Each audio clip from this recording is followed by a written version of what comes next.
Welcome to my channel. આજે આપણે unique recipe બનાવવાના છે, એટલે કે ચોકો પીનટ બનાવવાના છે। એકદમ ઘરે બહાર જેવા જ બને છે। જો તમને મારી આ રેસીપી ગમે તો એને લાઈક કરજો, શેર કરજો, મારી ચેનલ સબસ્ક્રાઈબ કરજો કે જેથી મારી ચેનલ પર આવનારી નવી નવી વાનગી તમારા સુધી પહોંચી શકે। તો ચલો આપણે રેસીપીની શરૂઆત કરીએ। ફર્સ્ટ ઓફ ઓલ આપણે ચોકો પીનટ બનાવવા માટે એક પેનમાં 2 ચમચી ખાંડ અને 1 ચમચી પાણી એડ કર્યું છે। એને પ્રોપર મેલ્ટ થવા દઈશું।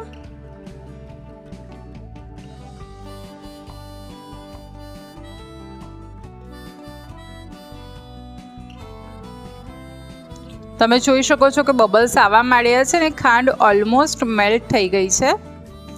1-2 મિનિટ એને અગેન કૂક કરી લઈશું।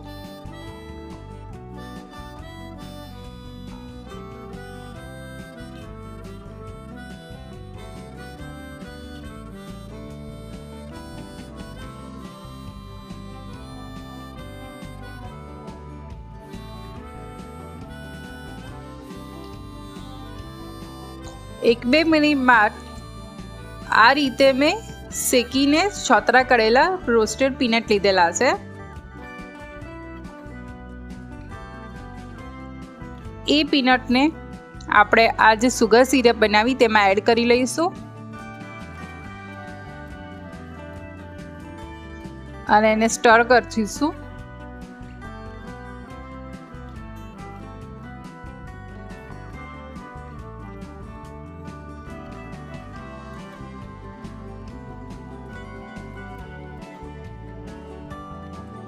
હવે આ રીતે એને ફાસ્ટ ફ્લેમ પર પાણી આપણું બળી જાય ત્યાં સુધી એને સ્ટર કરવાનું છે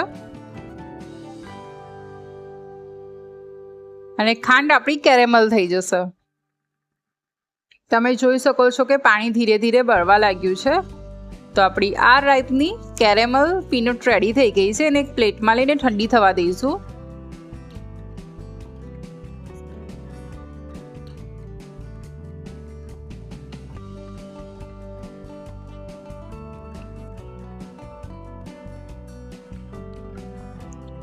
ठंडी थई गया बाद आ रीते तमे चमचीनी मददथी पीनटने आ रीते छूटी छूटी करीने रेडी करी लईशुं। आ रीते मैं मेल्टेड मिल्क चॉकलेट लीधेली छे, तमे एनी जग्याए डार्क बी लई शको छो।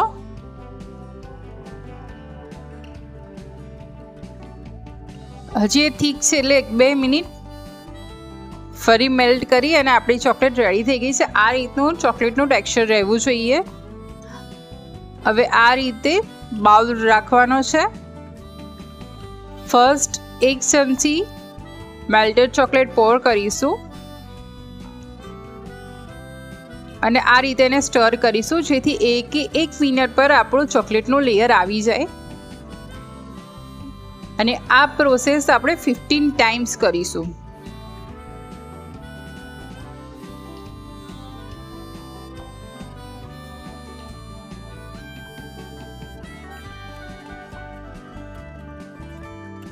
After 15 times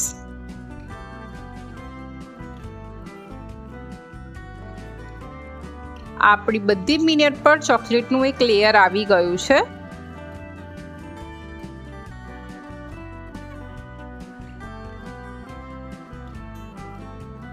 હવે આ સ્ટેજ પર કોકો પાવડર એડ કરીશું અને 1-2 મિનિટ એને સ્ટર કરી લઈશું।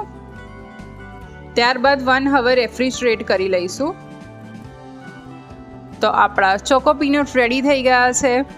તમે બી ઘરે બનાવો અને એન્જોય કરો। કેવા લાગ્યા મને કોમેન્ટમાં જણાવજો। આવી બીજી રેસીપી સાથે ફરી મળીશ। આવજો। જય શ્રી કૃષ્ણ।